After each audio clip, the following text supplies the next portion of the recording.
Welcome to the Domino Effect. We got a great interview here. One of my longtime buddies, Jason Lakes, who's vice president of a company called Renault Via, spun out a CertaPro franchise, right? That's correct. And really, I would call the great American success story. Guy buys a franchise, puts himself through incredible learning and personal development path, and you and I both have had a passion of that. That's really, you can never get any bigger than your people, right? And that's for sure. And really have become a force to be reckoned with in this home improvement game, or this what started as residential improvement, right? In painting as your core, and spawned off now into a commercial side, which I think probably, if it hasn't, will eventually overtake the other side of the business in size and volume and profits, all the things that business guys like to to measure. And you've been there for a while along this ride, and you've seen it go through some evolutions here. So really excited to have you on, talking about what does it take to get over 20? What does it take to be in high growth? What does it take to be one of those outliers? Because you guys are an outlier. Commoditized business. For sure. Chuck in a truck is competing with you every day. Yep. So Jason, when how do you do it? How do you do and build something like that? Well, you do it through great people, and you do it through a great team, and we've been very blessed. God has really directed our path and our steps throughout this journey, and it's been exciting. You talk about our roots of where we started. We started as a CertaPro painters franchise here in Indianapolis, Indiana, and we started painting houses. Quickly understood that there was a component in the commercial side a few years in that was of interest. I'm a relational guy, and that's what really drew me to the company, was the relationship side of the business, and being able to find a customer that you can latch onto and provide a great service for. We have our tagline is lead with why, and I think your organization does this is probably as well as anyone that we've interviewed for the Domino Effect, for what for our show. What does leading with why mean to you? You mentioned God. I know faith is the center of your guys' business. Yeah. What does why mean? So our purpose statement is to be a light by inspiring others to serve, and we live that out daily. As an organization, it's important for us to give back and to model behavior, like Jesus did, not for attention on us, but to glorify God. And we're very blessed of what we've been able to accomplish, and it's attracted the kind of people that we want to be in business with. And we use the term at our office often of doing life together, and that's really what we do. When you look at the work day, it monopolizes a large portion of our time throughout the week, and spending that time with people that you care about and people that you want to work with and be with is important, and understanding your values of who you are as an organization. And our core values are really the heartbeat of who we are. And it starts with that purpose statement of being a light by inspiring others to serve and giving back. We have one of our tenets is culture is the killer app, and I think you guys really take that to heart. You can have whatever faith you want to have, but as an organization coming together to be about something bigger than yourself, being about something bigger than profits, being about something bigger than a paycheck. Yeah. That is what people are meant to do, and you guys are doing that. I love your statement, doing life together. I've interviewed a lot of companies. No one said that, and that's a significant difference in your guys' culture and why you attract the people.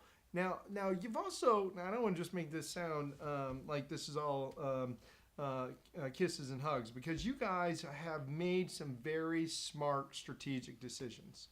And I was talking to a guy just today, another business owner for the line, and one of the things we were talking about is focus is everything, and especially when you're marketing, you cannot boil the ocean. And you guys have carved off a division called Renault Via, and you're going specifically after the commercial side. And not only are you specifically going after the commercial side, you have specific salespeople that are going after specific target markets. That's correct. How did that develop, and why has that been such an accelerator for your growth? Well, you talk about focus, and that's what it is.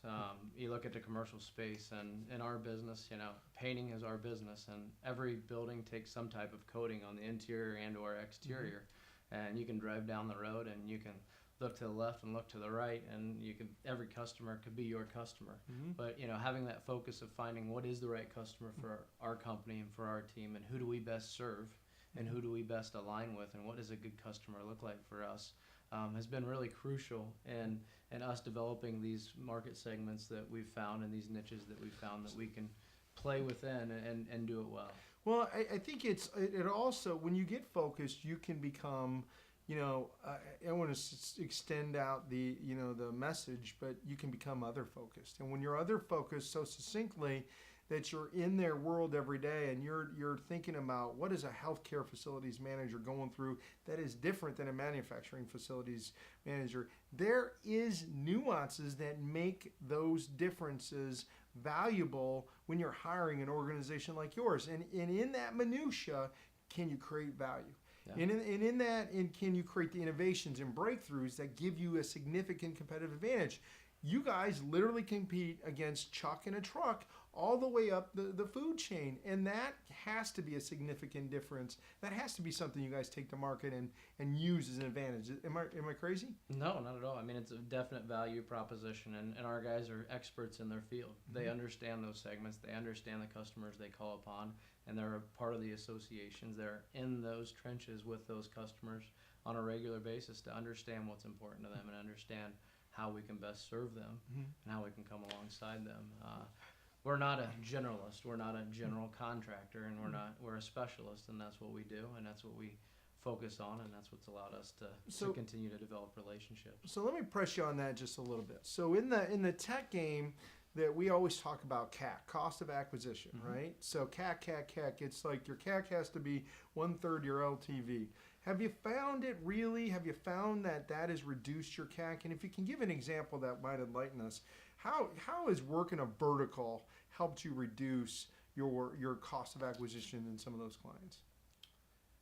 I'm thinking of an example, but I mean, just in order to reduce our costs, we've been able to narrow down our customers and understand who our customers are. So our pool, like you said at the very beginning of the segment, is very narrowed down and very focused on. We know these are the so the limited marketing dollars you have is going to strategic about how you use those dollars. Right. So aligning aside customers and different events and ways to come alongside them has allowed us to use our marketing dollars a little bit different, a little bit unique, so that cost can quickly be recapped and gained. Have you also seen some of the elbow rubbing effect when you're in those associations and you're working those markets? Bill talks to Tom, and Tom talks to Ted, and because you're in there and you're part of their community, sure, you've been able to see that too. Absolutely, always, you've got the people know the people in the industry, they know the other people, and the people move around a lot within industries, and they tend to stay in the same genre and the same market segment, and we see often that a customer will leave and go to another company or a competitor, and that allows an immediate open door into that competitor to work. So sure, and referrals, in some cases it works for us, in some cases it doesn't. And we're talking to CVS, they don't want to know that you work with Walgreens. If you work with one, you don't work with others. But, right. In other instances, there's definite advantages. You would say that the gain far outweighs any kind of negative. For sure. Yeah. So one of the things that we talk about, and what we've examined in some of these companies that we're studying is they have a commitment to be not the best at what they do. I don't want to say that because everybody says that. Our service and our quality is unmatched. Whatever. Everybody says that. I mean, there isn't a marketing department across the U.S. that's not going to say that. But the commitment to be the best expert in that space. When you think about Google and the way things work, the keyword combination of the best painters for the healthcare information or for healthcare facilities. I mean, it's one thing to be the best painter. It's another thing to shrink that genre down and say, you know what, in this space we're going to own. And that there's some mind space that you're able to do by having that focus. Have you seen any of that happen on the marketing side? Sure, and we use the analogy a lot of an airplane ride. Tony, we're here in Indianapolis, and if we're going to get to Detroit, we assume when we get on the plane, we're going to get to Detroit. Mm-hmm. We don't really know how that experience is going to be. Mm-hmm. When people hire a painter, they assume their building is going to get painted. Mm-hmm. But what that experience is like is really what the part that we manage and that we've become the experts in over years. And when you say be the best, for us, it's continual growth. I mean, our one of our 3 core values is Kaizen, which is continuous improvement, continuous growth. So for us, we need to continuously be improving, continuously be bettering our game, and making sure that we stand out and have a competitive advantage. But really on that marketing side, we're more of a project management company, I would say today, than even a painter. That logistic behind the communication and the delivery piece of, one of our second core values of uncompromised character, just doing what you say you're going to do. In our industry goes a long way. Yeah, I mean, I want to reiterate why that's so important, because when someone's given you that trust that goes along with not having to micromanage something, there's margin to be made there. But you said it, in the evolution of what you're doing is you're delivering value that goes far beyond painting or finishes. You're project managing, you're looking at total costs, you're looking at cost of management, and all that's coming together to be a solution. Correct. Is that fair? Absolutely. So, one of the tenets we're talking, Jason, is about innovation. And I was thinking about this before when I was getting prepared for the interview, and I was like, well, those guys really don't use innovation. And then I just thought to myself, well, what was Renault Via? I mean, that was them pushing out a new company, basically, because you recognized that you didn't want to be recognized as the CertaPro residential brand, right? Sure. I mean, you guys really do have innovation as part of your core values. Is that fair? Oh, absolutely. I mean, our game is always changing. I mean, our complexities are always changing. Our customers are constantly changing, and we have to stay on the cutting edge. Renault Via was born out of a national account license that we maneuvered with the franchisor to allow us to differentiate ourselves in the commercial space. Residentially, if we went in as CertaPro painters and went to Target and said we want to paint 150-year facilities this year, they're going to be like, you just painted my house last week. How can you go work across the country? So we saw quickly that we needed to differentiate ourselves, and then we needed to be able to have an avenue to do so. I mean, our game is constantly changing, and the complexities behind it are there as well. And as we've expanded out and opened in satellite offices in Nashville and Orlando and beyond, we're continuing to find better ways to service our customers with touch points that are more strategically located around the country. One of the things that we talk about in the domino effect is scaffolding, and building an organization that's going to reach certain heights needs structure around it. Now talking to somebody who uses scaffolding in a much different way, yes. Right? But there's you guys have infrastructure and use coaches and consultants and peer groups, and you're not an island. And when I say scaffolding, what does that mean to you, and how's that affected your guys' growth? Yeah, I mean, we wouldn't be where we're at today without the resources that we have around us, and we're not afraid to say we don't know it all, and that we need resources and we need people, and iron sharpens iron, and continuing trying to improve ourselves and improve each other through daily practices, and as a team, we're always bringing ideas and strategies to the table. We have regularly scheduled training sessions with sales coaches and trainings. We have like groups like Truth at Work that our leadership team's a part of, and we're always looking for seminars and outreaches and things that we can be a part of and continue to grow. As well as coming alongside and partnering, with the organizations that we serve.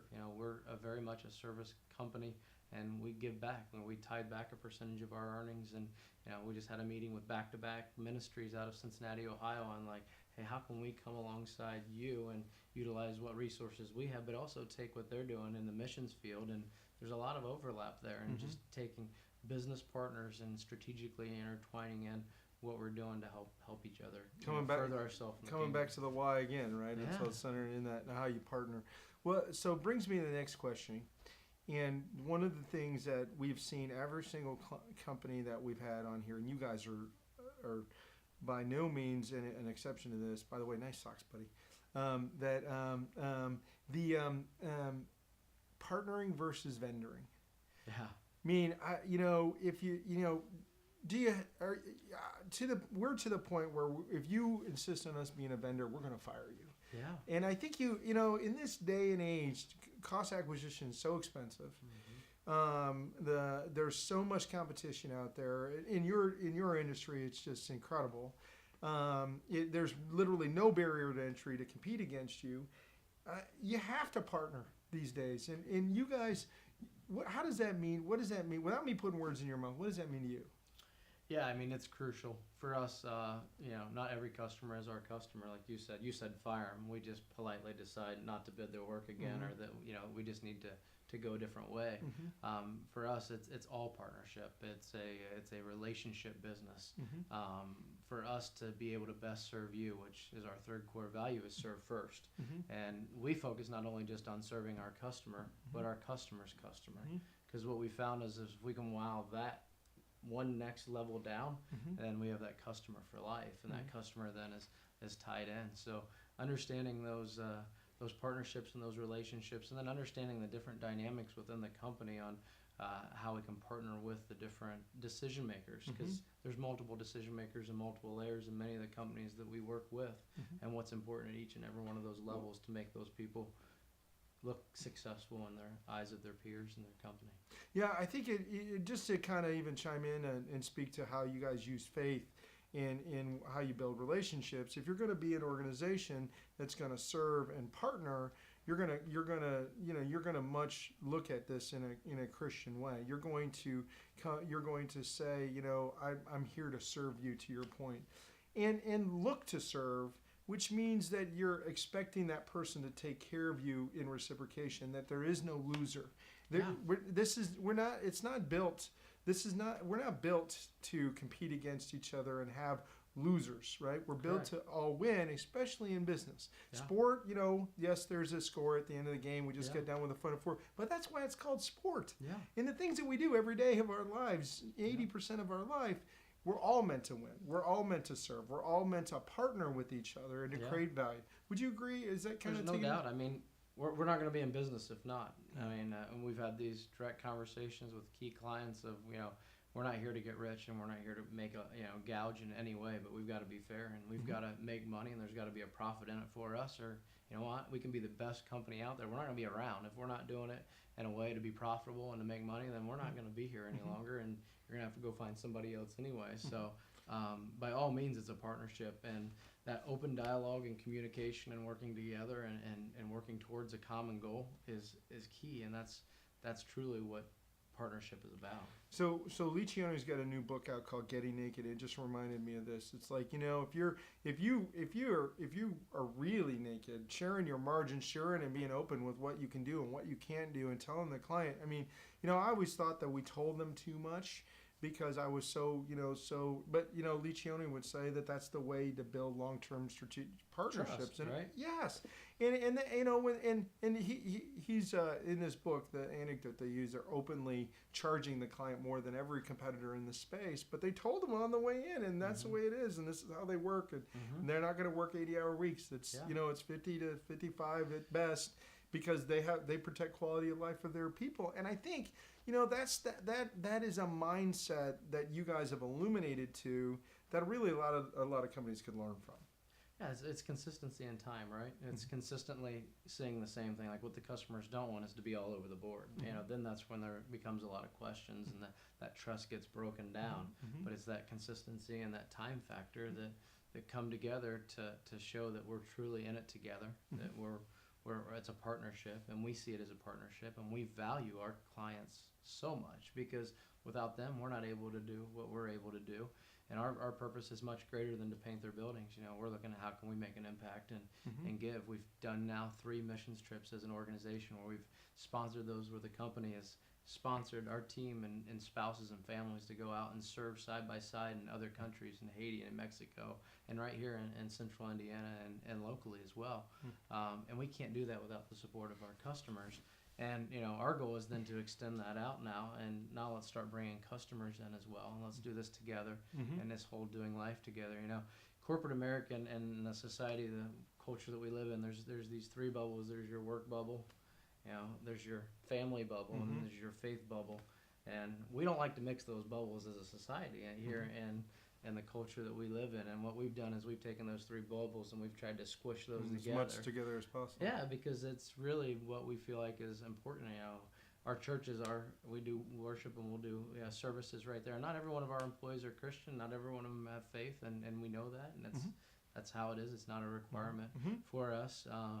But we hope that we can be a light and we can inspire them through our actions and through our words and how we treat people that that could be seen as a positive impact. It is an inspiration. I'm going to change gears on you a little bit. There's two other questions I want to ask, and one of them is, there's a book out called The Carrot Principle that talks so significantly about the power of recognition. You guys have systems of recognition. Talk to us about what your systems of recognition look like.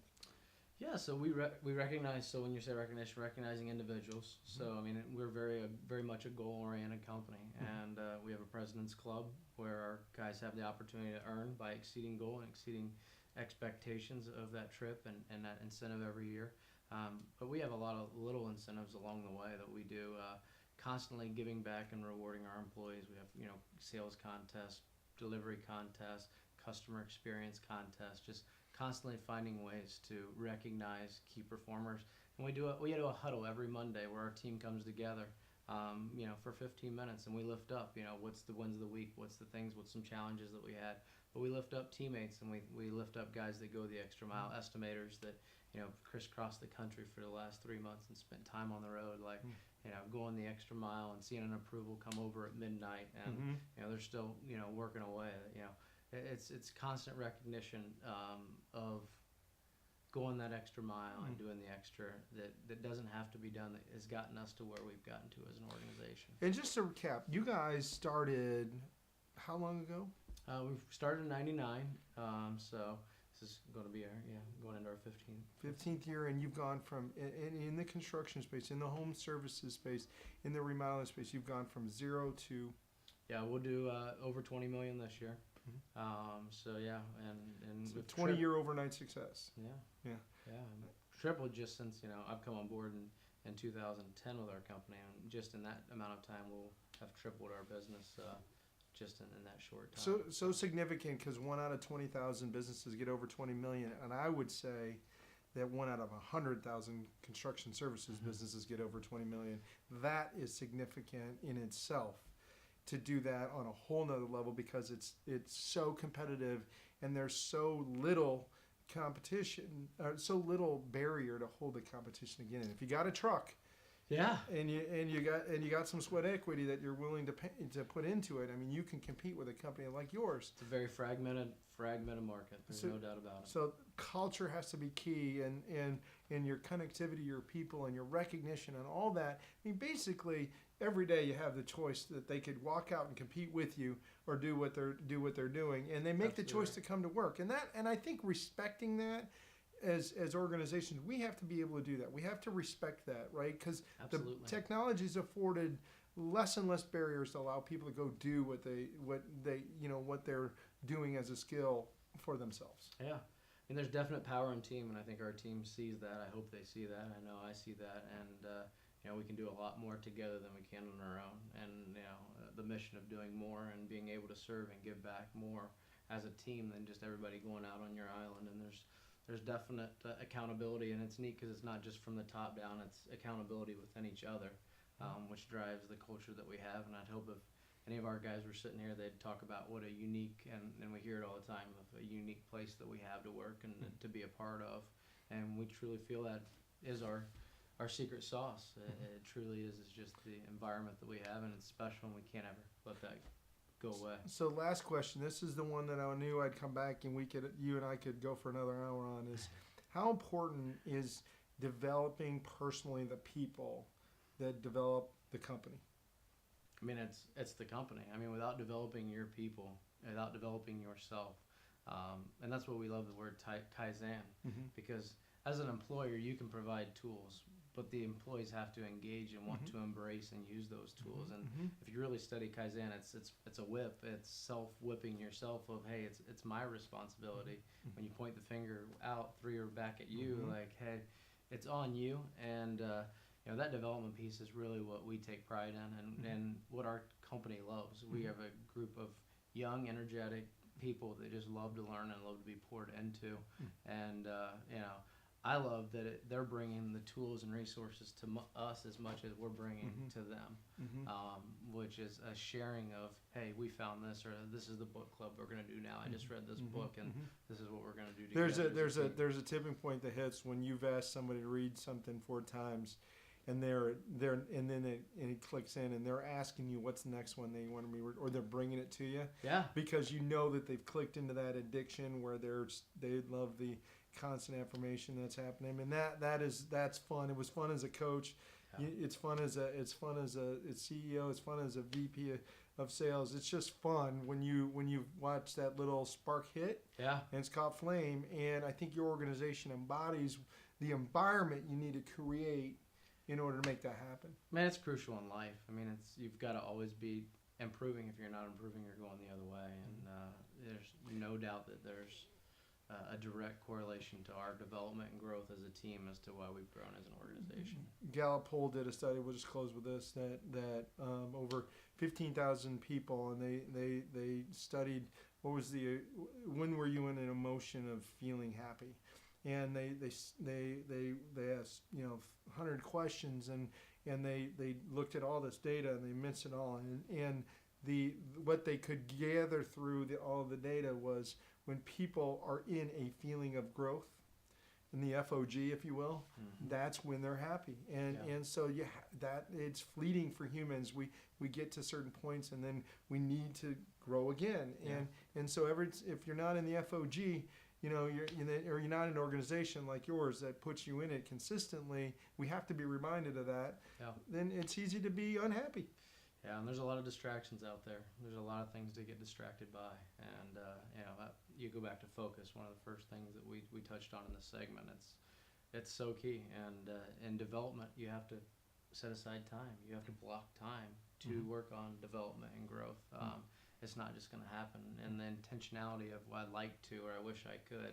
It's just a choice that you make, and everybody's got the same 24 hours in a day, and it's how you manage that time and how you use those time and resources that you have to make what you want to make of life.